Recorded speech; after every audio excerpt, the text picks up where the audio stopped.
जिसमें ईडी ने कार्रवाई करी। बीएसपी के भी तमाम ऐसे नेता रहे जिन पर ईडी ने कार्रवाई करी, लेकिन उस वक्त ईडी फोकस करती थी बिजनेसमैन पर कि किस तरीके से बिजनेस के अंदर घोटाला हो रहा है उसे उजागर किया जाए। ये नेता वो थे जो कहीं ना कहीं बिजनेस में शामिल थे, कोई व्यापार कर रहे थे, इसलिए इन पर कार्रवाई की गई।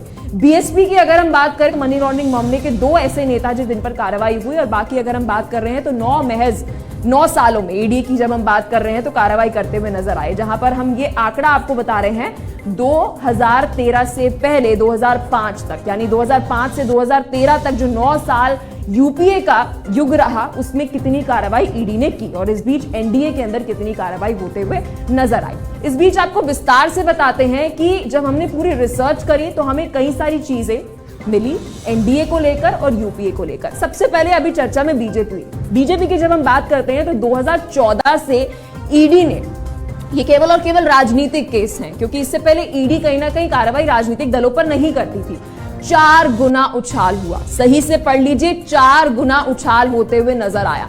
इस बीच जब ये कार्रवाई देखने को मिली तो विपक्षी दलों ने कई सारे आरोप लगाए कि ईडी कार्रवाई कर रही है, लेकिन एनडीए के नेताओं पे नहीं कर रही। ईडी की कार्रवाई के अंदर 95% विपक्ष पर हुई, ये सबसे बड़ा आरोप था और ये आंकड़ा खुद ईडी बताती है।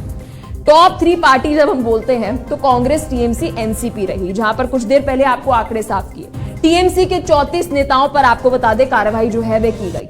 इस बीच कांग्रेस के 24 नेताओं पर कार्रवाई की गई और कांग्रेस ही ऐसी पार्टी है जो सबसे ज्यादा इस वक्त बीजेपी से खफा नजर आती है। एनसीपी के कुछ नेता इस वक्त बीजेपी में शामिल हो चुके हैं, जिसमें अजीत पवार शामिल हैं। 2014 से लेकर 2022 तक 19 नेताओं की गिरफ्तारी हुई है। ध्यान देने वाली बात है, कार्रवाई की जब हम बात करें तो वहां पर पूछताछ को जब बुलाया जा रहा है उसे भी हम कार्रवाई के अंदर शामिल ही कर रहे हैं। ईडी का कहना है कि उचित जांच के बाद इन सभी मामलों पर केस जो है वे दर्ज हुए हैं। 18 वर्षों की बात करते हैं। जब हम 18 वर्षों की बात कर रहे हैं, 147 प्रमुख राजनेताओं की जांच हुई है, इसमें एनडीए भी शामिल है, इसमें यूपीए भी शामिल है। तो 147 प्रमुख राजनेताओं के ऊपर जांच हुई, लेकिन इसमें 121 का आंकड़ा जो था वो बीजेपी का था। 18 वर्षों में जब हम बात कर रहे हैं 85% से अधिक विपक्षी नेता शामिल थे। तो आप समझ सकते हैं कि यूपीए थी या फिर एनडीए थी, दोनों ने ही सही समझा कि विपक्ष में बैठे नेताओं को घेरे। 18 वर्षों में सीबीआई पे अगर हम चले तो 200 राजनेताओं पर मामला दर्ज किया गया। इससे पहले सीबीआई पर एक बड़ी जो है जिम्मेदारी आती थी कि सीबीआई जो है वो पर्दाफाश करे, लेकिन स्टेट गवर्नमेंट की जिम्मेदारी थी, राज्य सरकार की जिम्मेदारी थी कि वो मामला दर्ज करे। सीबीआई के शिकंजे पर 80% से अधिक जो है विपक्षी नेता थे। तो एक बार फिर ये आंकड़ा साफ करता है कि कार्रवाई तो हो रही है। ईडी के शिकंजे पे, सीबीआई के शिकंजे पे नेता तो हैं, लेकिन विपक्ष में बैठे नेता हैं। ये तो बात रही ईडी का एनडीए युग। अब बात करेंगे हम यूपीए की, क्योंकि जब हम बात कर रहे हैं इससे 9 साल पहले की कांग्रेस सरकार में थी और उस वक्त कांग्रेस ने कितनी कार्रवाई करी वो जानना भी बेहद ज्यादा जरूरी है। तो जब हम यूपीए के युग के अंदर गए, ये एरा ऐसा था जहां पर कांग्रेस ने ना खुद के नेताओं पर कार्रवाई करी और ना ही विपक्ष में बैठे नेताओं पर। यूपीए शासन में 2004 से 2014 में एजेंसी की केसबुक बिल्कुल अलग थी। ईडी ने 26 राजनीतिक नेताओं की जांच की, केवल 26 राजनीतिक नेताओं की जांच की। आप सोच सकते हैं ये आंकड़ा कितना कम है। विपक्ष के 14 नेताओं की जांच की गई और इसके बाद आपको बता दें कि कांग्रेस के भी नेता शामिल थे। तो ईडी की कार्रवाई में 54% विपक्षी शामिल थे। तो बाकी के जब हम आंकड़ों की बात कर रहे हैं, जो 46 है वो खुद के कांग्रेस के या उनके सहयोगी दल थे। 2004 और 14 तक गिरफ्तारियां नहीं हुई। आई रिपीट, 2004 से 2014 तक जब कांग्रेस सरकार में बैठी थी, उन्होंने किसी भी विपक्ष में बैठे नेता की, पक्ष में बैठे नेता की गिरफ्तारी नहीं की। और इस बीच 2004 से 2014 तक 9 चार्जशीट केवल दाखिल हुई है। लेकिन बीजेपी का आंकड़ा जो है वो कहीं ज्यादा है, क्योंकि एनडीए के अंदर बैठी सरकार ने चार्जशीट जो है वो हर दिन दाखिल करते हुए नजर आए। कारण शायद ये था पीएमएलए, जिसमें ईडी की ताकतें जो हैं वो बढ़ा दी गई। तो ये आंकड़ा आपके सामने हमने पेश किया ताकि आप जान लें कि कौन सी सरकार भ्रष्टाचार को लेकर कितनी गंभीर है और भ्रष्टाचार कौन कर रहा है उस नेता को लेकर गंभीर है। तो चलिए विस्तार से करेंगे चर्चा। इस बीच हमारे साथ मेहमान जुड़ेंगे, परिचय आपको करा दे। सबसे पहले हमारे साथ धर्मेंद्र पांडे जी, राजनीतिक विश्लेषक, जुड़ चुके हैं। तो स्वागत करते हैं उनका अपना कीमती समय देने के लिए।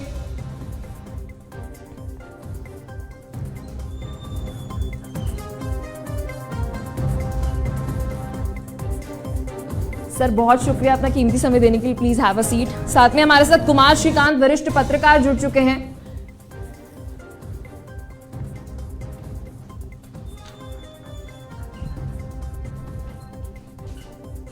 सर बहुत शुक्रिया अपना कीमती समय देने के लिए। Please have a seat.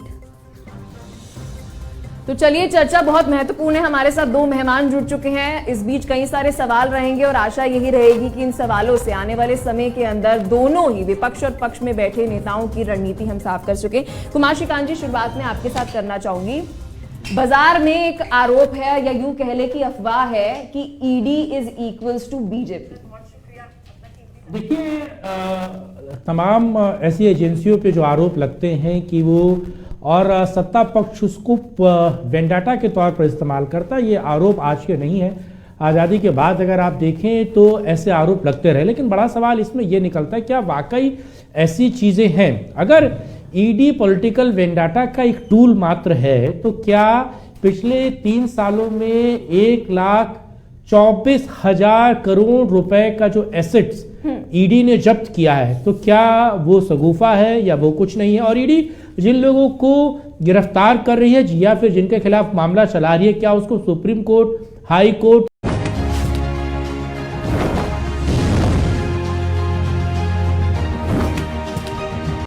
Break के बाद एक बार फिर से आप सभी का JK 24/7 न्यूज में स्वागत है। चर्चा बहुत अहम है क्योंकि 2024 से ही ईडी एक्टिव हो चुकी है और शायद इस बार पहले से ज्यादा एक्टिव नजर आ रही है। बात हम करेंगे आम आदमी पार्टी की। सर कैसी विडंबना है, ये वह पार्टी है जो अपने आप को ईमानदार नहीं कट्टर ईमानदार कहती थी और आज वही पार्टी है जिसके हर महीने हम कह रहे हैं कि सबसे ज्यादा जो नेता है उनकी गिरफ्तारियां हो रही है। जांच के लिए तो बुलाया जा रहा है, वो अलग बात है, गिरफ्तारियां हो रही है।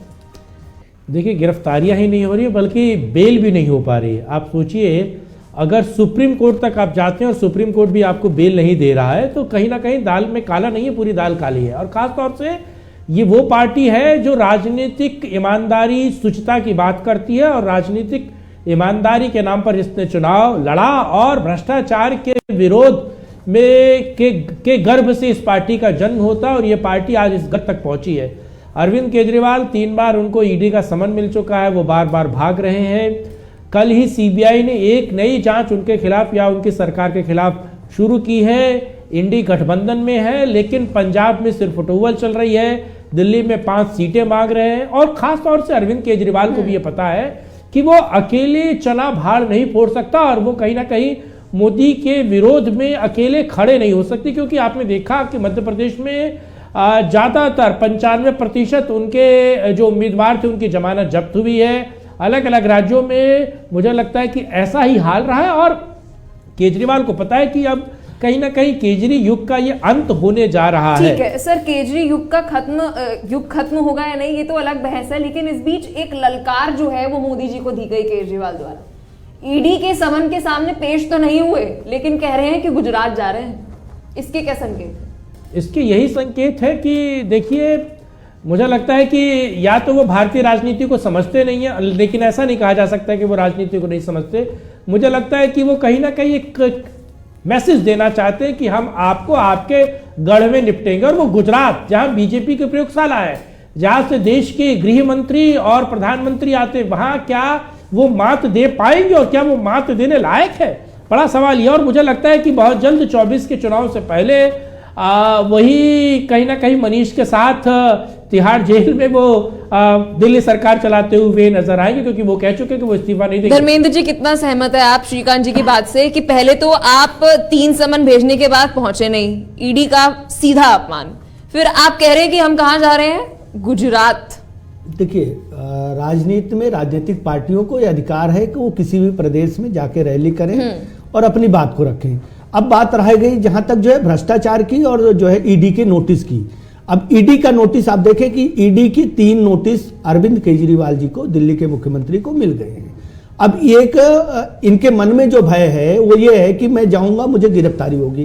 राजनेता जब आप कहते हो, ये आप लाइव आके कह रहे हो कि मेरे खून का कतरा कतरा देश के लिए समर्पित है, मेरा तन मन धन देश के लिए समर्पित है, हम एक कट्टर ईमानदारी की बात करते हैं। पहली चीज तो आप ये देख लिए, कट्टरता जहां भी होती है वो राष्ट्र हित में नहीं होती है। कट्टर नहीं, सच्चे बने केजरीवाल। ठीक है। केजरीवाल जी को ये सलाह है, आपके चैनल से अगर देख रहे हैं उनके कोई समर्थक या वो खुद भी देख रहे हैं, तो ये समझे कि कट्टर नहीं, कट्टरता जहां भी होती है वो राष्ट्र विरोधी होती है, समाज विरोधी होती है। आप सच्चे बने, अगर आप सच्चे बन रहे हैं तो आपको ईडी के सामने, सीबीआई के सामने, या जो भी जांच एजेंसी है उनके सामने जाइए। आपने कुछ किया नहीं तो आपका क्या कर लेंगे? ज्यादा से ज्यादा कुछ दिन के लिए आपको जेल भेज देंगे। जनता अगर आपको सच्चा मानती है तो जनता आपको वोट देगी। लेकिन धर्मेंद्र जी, ईडी का बड़ा अपमान नहीं है, सेंट्रल एजेंसी है, सेंट्रल एजेंसी आपको समन भेज रही है, तेजस्वी को भेज रही है, अरविंद केजरीवाल को भेज रही है, हेमंत सोरेन को भेज रही है। ये आपकी जिम्मेदारी बनती है कि कोई भ्रष्टाचार है उसमें सहयोग दीजिए। ये अपमान आज पहली बार नहीं हो रहा है केंद्रीय जांच एजेंसियों का। आपको खूब अच्छे से याद होगा, राजस्थान में सीबीआई के ऊपर बैन लगा दिया गया था। अब कलकत्ता में बैन लगा दिया गया था, छत्तीसगढ़ में बैन लगा दिया था। इसकी शुरुआत किसने की थी? सबसे पहले वो देश की सबसे पुरानी पार्टी खुद जो है कांग्रेस ने किया था। गहलोत सरकार ने जो है बैन कर दिया था कि हमसे बिना परमिशन के आप नहीं आ सकते हो। तो अब जाकर के आप देखें 2-3 दिन में जब से सरकारें बदली हैं तो बैन वहां से हटे हैं, छत्तीसगढ़ से हटा है, ईडी सीबीआई के ऊपर से, राजस्थान में हटा है। तो ये बैन लगते रहते हैं। ये एक जो है विडंबना है देश की कि आप राज्य मेरा है और जो है आप सरकार है, तो उसमें हम अपने हिसाब से अपने कानून लगाते हैं। लेकिन आप ये देखिए कि अगर आपको डर नहीं, आपने कुछ किया नहीं है, तो आप अब देखिए 7 सम्मन चले गए हैं। शिबू सोरेन, वो जो है हेमंत सोरेन नहीं आए झारखंड के मुख्यमंत्री। ये दिखाती है कि हम जो है न्याय और सरकार से ऊपर हैं। सरकार के सामने ही चुनौती है, केंद्र सरकार के सामने ही चुनौती है कि इस तरह के जो स्वयंभू नेता हैं, जो अपने आप को कह रहे हैं, ये तो वो दौर आ गया जब एक टाइम पे जो है सुप्रीम कोर्ट ने कहा था कि जो है वो स्वर्गीय बाला साहब ठाकरे के लिए कहा था कि उनको जो है किसी भी तरीके से कोर्ट में पेश किया जाए।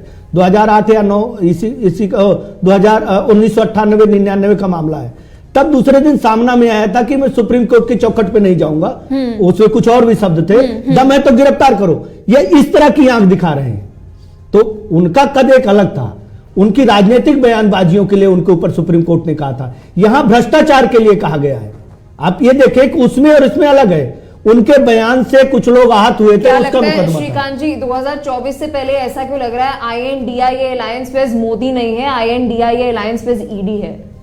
देखिए, इसमें भी कोई दो राय नहीं, लेकिन हाँ, खासतौर से आप देखिए 7 सम्मन भेजा जा चुका है, कहीं 4 भेजा जा चुका है, कहीं 3 भेजा चुका है। लेकिन सुप्रीम कोर्ट ने कहा है कि